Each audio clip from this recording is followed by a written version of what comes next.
जगजद्भासित लोकस्मिन् संपरेतम धनाधिकम। इस जगत में व्यक्ति जो भी धन संग्रह करता है, धनाधिकम, पैसा संग्रह करता है, बैंक में रखता है, चाहे और भी बढ़ाता है, घर बनाता है, या और जितना भी धन स्वजन जो कुछ भी है, यहां तक कि देह से लेकर के और धन घर स्वजन जो कुछ भी जगजद्भासित लोकस्मिन् संपरेतम धनाधिकम।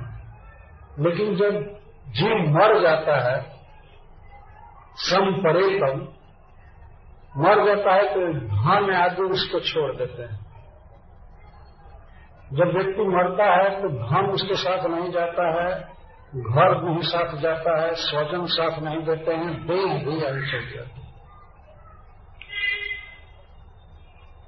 तो एक दिन तो धन छूटेगा ही, धन जाएगा, घर भी जाएगा, साम्राज्य भी जाएगा। कौन संपरेतम, अपने आप धनाधिकम, धन आदि मृतक जीव को छोड़ देते हैं, उसके साथ नहीं जाते हैं। बंबई में रोज कितने आदमी मरते हैं, उनके साथ एक भी फ्लाइट गया,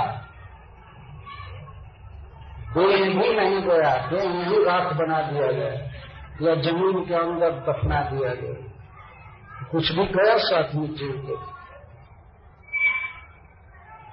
दो में से एक होगा, या तो धन को छोड़ करके वह व्यक्ति मरेगा, या उसके मरने के पहले ही धन ही उसको छोड़कर चला जाएगा। दोनों में एक होना है, तो छूटना तो निश्चित, चाहे मर करके चला जाए तब भी छूटा, या जीवित अवस्था में ही गरीब हो जाए तो धन को ले ले, तो धन तो छूटेगा ही। चाहे धन हमको छोड़े, चाहे हम धन को छोड़े, दोनों में एक होना निश्चित। ततस्य त्यागे निमित्तम तुम विप्रस्तुष्य तेल चल। शुक्राचार्य जी ने कहा ठीक है, धन छूट जाएगा, इसलिए धन का दान करना चाहिए, लेकिन मैं ये कह रहा हूं, बच्चों को डांटिए, हमला करना।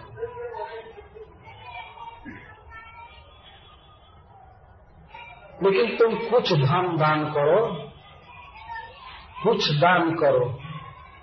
तो बड़े महाराज कहते हैं कि तस्य त्यागे निमित्तम की, उस धन के दान से क्या लाभ है, विप्रस्तुष्य तेल चल।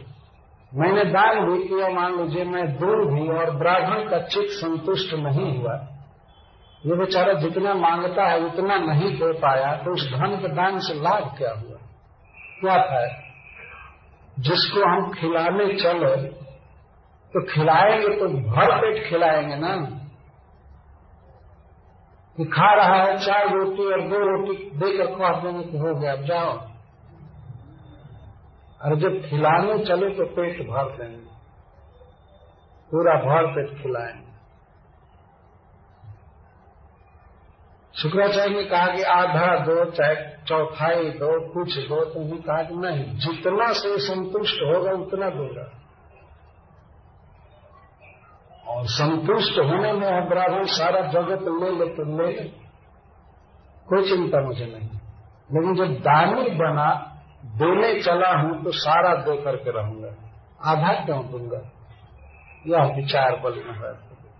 बस त्यागे निमित्तम की क्या फायदा है उससे। एक बहुत ही सुंदर बात कह रहे हैं, देखिए संसार में जीव जो कुछ भी कमाता है, एक तो वस्तुएं पहले से ही रहती है संसार में, भले दूसरे के पास रहे या दूसरे रूप में रहे, लेकिन मनुष्य के जन्म लेने के पहले ही वस्तु रहती है। यह घर भी अपने कारण में रहता है, बालू, पत्थर, पानी, आग सब रहता है पहले, मिल करके भवन का रूप बनाता है। और जो कुछ भी स्वजन, कुछ तो बाद में आते हैं, कुछ पहले रहते हैं, धान और भी जमीन, भूमि आदि सब कुछ। और जब प्राण छूटता है तो सब कुछ छूट जाता है, कुछ भी साथ में नहीं जाता। तो जब सब कुछ छूटने ही वाला है तो उसको दे करके पूर्ण कमा करके क्यों नहीं मरा जाए? मरने पर सब चला ही जाएगा, तो जीवित अवस्था में उससे पूर्ण अर्जन करके क्यों नहीं जाए? अपने जीवन में यदि दे दिया तो बहुत बड़ा पुण्य होता है, और इससे कई गुना सुंदर लोक और सुंदर शरीर सब कुछ मिलता है परलोक में दान के कारण। और ऐसे भी छूटने वाला है। जैसे मान लीजिए किसी व्यक्ति का पैसा कहीं निश्चित है कि खो जाएगा, भूल जाएगा, तो उससे अच्छा है कि कोई खाए पिए या दान कर दे, क्योंकि जाने ही वाला।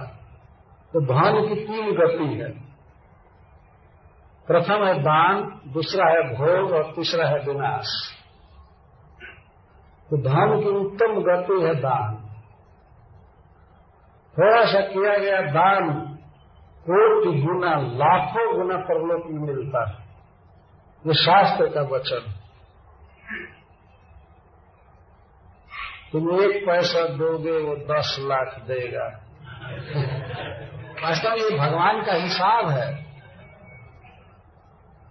कोई व्यक्ति कोई दानी यहाँ पर दे रहा है, गरीबों की सेवा कर रहा है, तो भगवान उस कार्य से बहुत प्रसन्न होते हैं। तो याद रहता है, तब परलोक में कई गुना रिवार्ड देते हैं। ठीक है, शाबाश, तुमने बहुत अच्छा काम किया। और नहीं दान किया तो फिर भी तो छोड़ करके मरता ही है। तो उससे बड़ा बेवकूफ कौन होगा बताइए? धन ऐसे ही चला गया, न खाया न कमाया, न परलोक के लिए कुछ किया, नहीं कुछ। कुछ लोग तो मर जाएंगे, उनका रुपया बैंक में पड़ा रह जाएगा और वो भी सृजन नहीं निकाल पाएंगे, बैंक वाले का हो जाएगा निश्चित, और उससे कोई पुण्य नहीं होगा। और पाप जो हुआ धन कमाने में, वो तो पाप की कमाई लेकर के गए भोगने के लिए, और जिस पाप करके धन कमाए वो धन नहीं छूट गया। ये कितनी बड़ी मूर्खता है। धन को कमाने में पाप किए, पाप का फल कई गुना भोगना पड़ेगा वहां।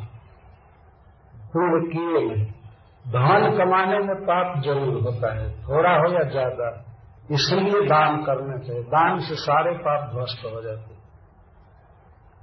कमाई शुद्ध हो जाती है। कुछ न कुछ दोष है धन कमाने में, किसी न किसी का उत्पीड़न है, कुछ न कुछ दोष है। और विशेषकर आज के युग में तो शुद्ध कमाई कर पाना और कठिन।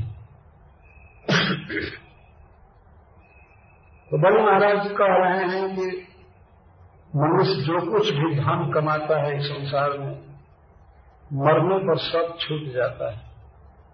कौन कहाँ छूटता है, एक श्लोक में बताया गया है। धन जहां पड़ा है वहीं छूट जाता है। बैंक में पड़ा होता है, जमीन में गाड़ा गया। मरने पर ही धन अपने आप उड़ करके कफन के भीतर नहीं समा जाएगा कि हम चलते हैं साथ में, या चेक ले लेंगे दे देंगे, वहां पर भंजा लेंगे उसको, सब छूट जाता है। तो पैसा कहाँ छूटता है, बैंक में या तिजोरी में जो भी। धनानि ये धन तो घर में छूट जाता है। पशुवश्च गोष्ठ, और पशु छूट जाते हैं गोष्ठ में, पशुओं के स्थान में। या कार गैराज में छूट जाती है, मोटरसाइकिल अपने स्थान में छूट जाती है, सब छूट जाता है। तथा भार्या पत्नी कहाँ छूटती है, ज्यादा से ज्यादा जाएगी तो चौकस तक, घर के द्वार तक।